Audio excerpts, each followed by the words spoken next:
All right, today we are going to be making a simple, no, it's not simple. A little bit of like a customizable pipe structure, the best I can with my current skill level. So I have a reference. So the first thing I'm going to do is add a cylinder. I'm going to make this, I'm going to say 8 inches long, and our radius is probably going to be, does 1 inch sound fine? 1 inch sounds fine.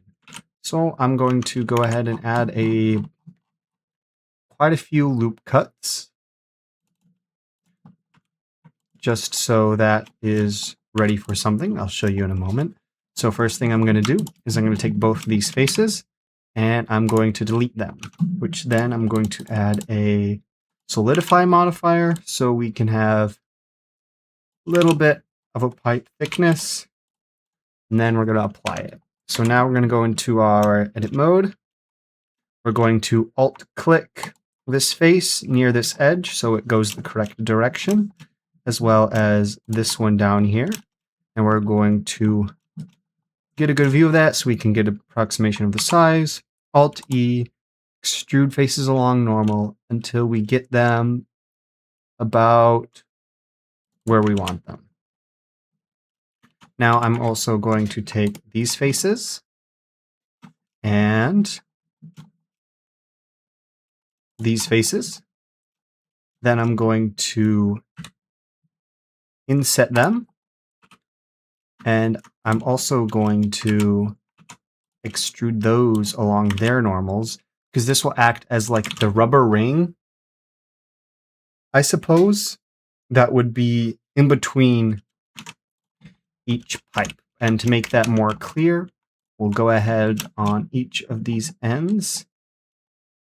Looks like it didn't quite work out. Alt-E, extrude faces along normals. There we go. Then we're going to alt-click both of these. And we're going to add some bevel so it's more ring-shaped.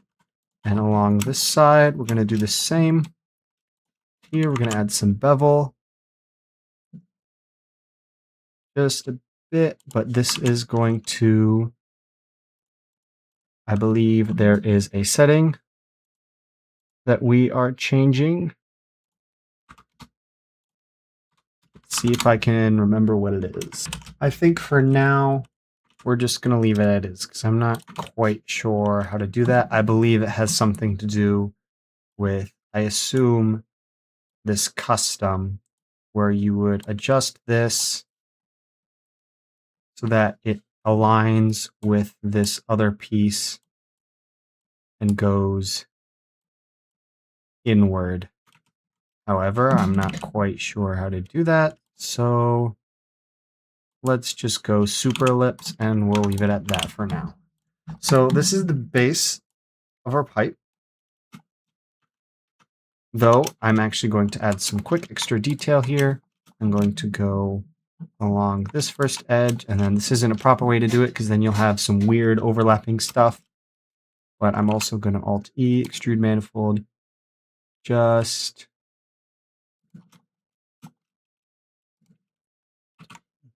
extrude faces along normals, just a smidge for that little bit of extra detail. Want to shade smooth? Not yet. So now we have this pipe, but now we need our screws. So how are we going to do that? So I'm going to add a plane.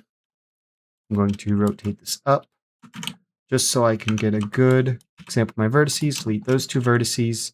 Now we have these two. Add a loop cut, and let's add the screw modifier so we have it the direction that we want. Now we can adjust this until we approximately have what our screw might look like. Mine would be very, very small, but very thin threads.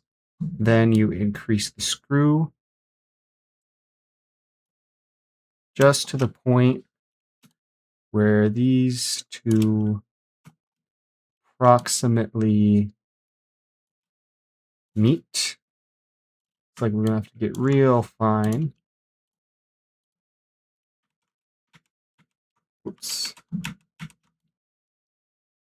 A little tricky. Negative 0.13, negative 0.28. I suppose we can always move this bottom one down.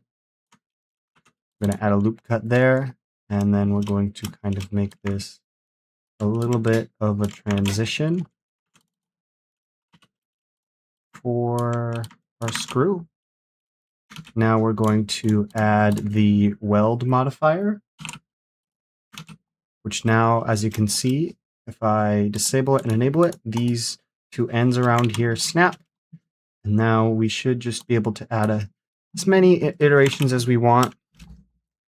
I'm going to say 30. 30 seems good. And then we're going to go ahead and apply both of these modifiers. After we've done that, because of the way our screw is, we're going to need two things. First things first, we're going to alt-click here. I'm going to click this edge, actually different order, all the way down. We're going to merge at last. We're going to alt-select this face. Then we're just going to extrude it out a bit, but then we're going to scale along the z-axis to flatten it out, and we're going to fill that. And then just for a little bit of detail, I'm going to inset this, and then actually inset it again, and then kind of bring it down a bit. Now I'm going to do the same thing on here. We're just going to go vertices, go all the way up, merge at last, alt-select that. I'm going to extrude across the Z, scale across the Z, flatten that out. And now, here comes the interesting part. So we have, I'm not quite sure how many, but we need 6 because we're doing a hex nut. So we're going to merge each of these at center. There's probably a better way to do this. This is just the way I'm doing with my somewhat entry-level knowledge of Blender. I'm getting better, but I don't have any large projects I'm really working on. We've got 1, 2, 3, 4, 5, 6, 7. So we want to instead, there's 6. Now we have this, but it looks a little funky, so we're going to right-click, go to Loop Tools, I'm going to circle. Then I'm now going to fill this. Press E to extrude, and I'm going to scale it. Oh, that's not what we want to do. Let's do this instead. That clearly was not quite working out. Let's extrude. Scale it. We have about the size that we want in terms of proportion. And we're going to take these faces, extrude them up. Is that about the size we want in terms of proportion? Yes. Fill that. And now these edges, I'm just going to add a little bit of that extra detail. I'm going to inset, and then this face, I can, there, I'm going to bring up, or am I going to bring down? I'm going to bring up a little bit, I suppose.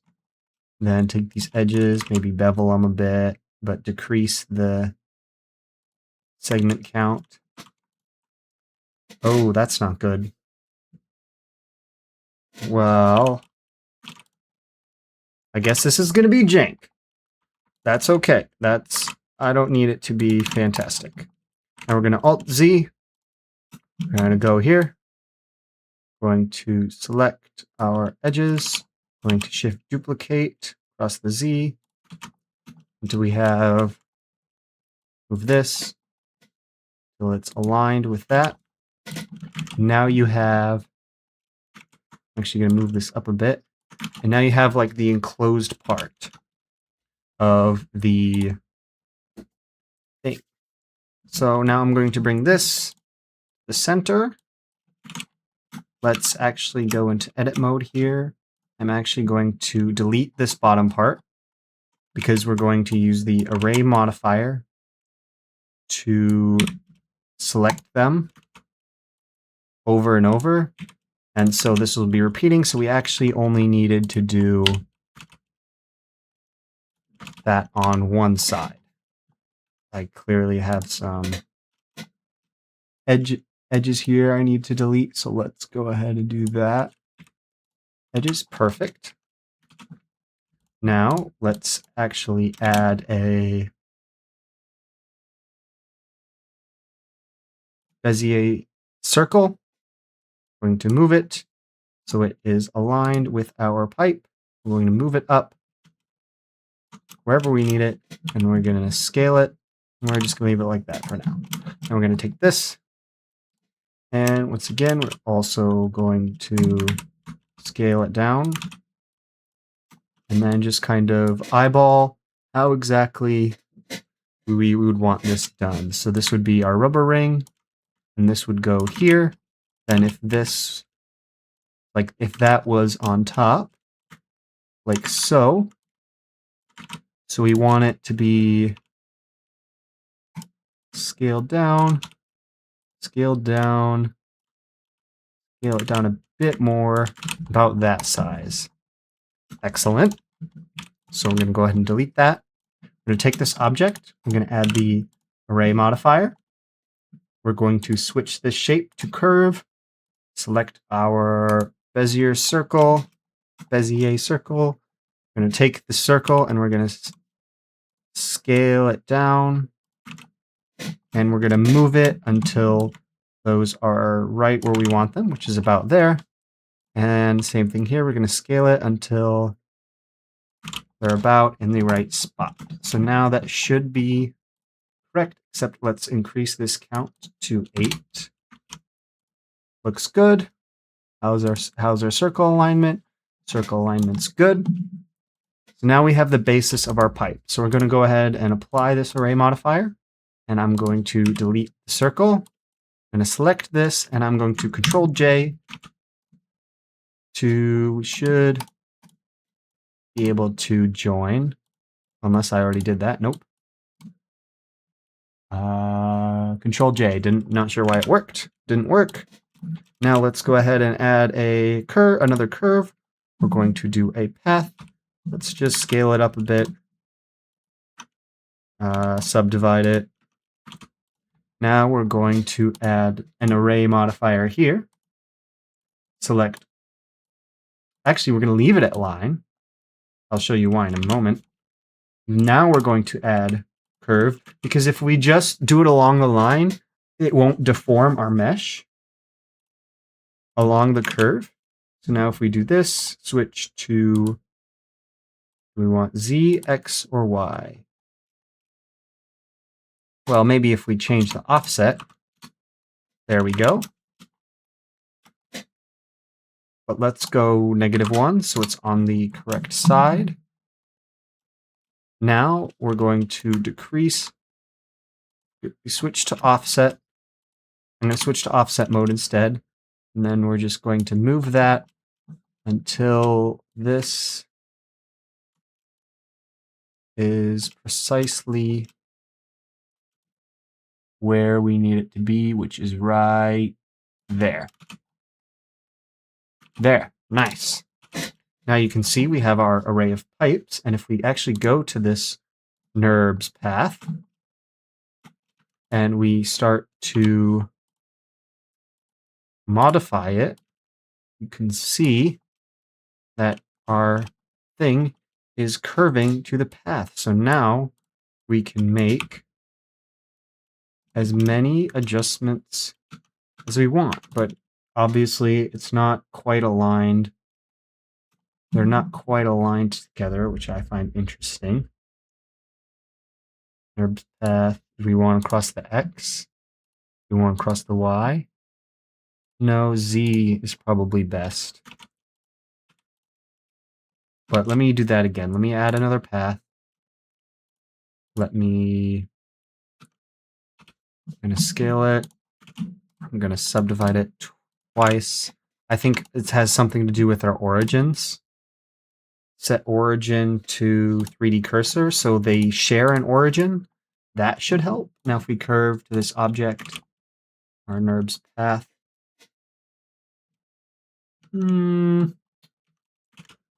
Not quite. However, I believe that is the general idea. So now, no, it's not working. This is not what we want. So let's fix that. Okay, I know what we're going to do. We're going to Shift S. Should do cursor to selected or set origin to geometry.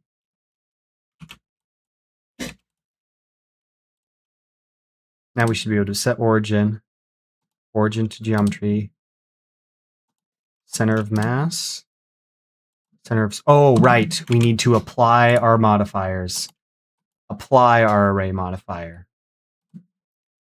Set origin, geometry origin. There we go. Set Shift S. Now we go selection to cursor. I'm going to rotate this. And now if I think it's Control A, we apply all transformations. Now if we add our path, we should curve there, move this along X. That's better. Oh my. Now we should, that's closer.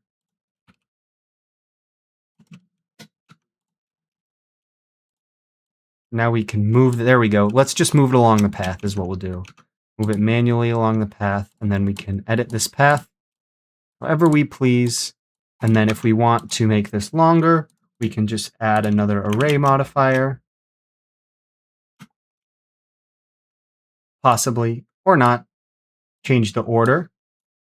There we go, change the order. And now we have even more geometry to work with. Nice. So I guess that's that. I'm not going to do much more with that, but that's kind of the basic idea. So thanks for sticking around, and bye.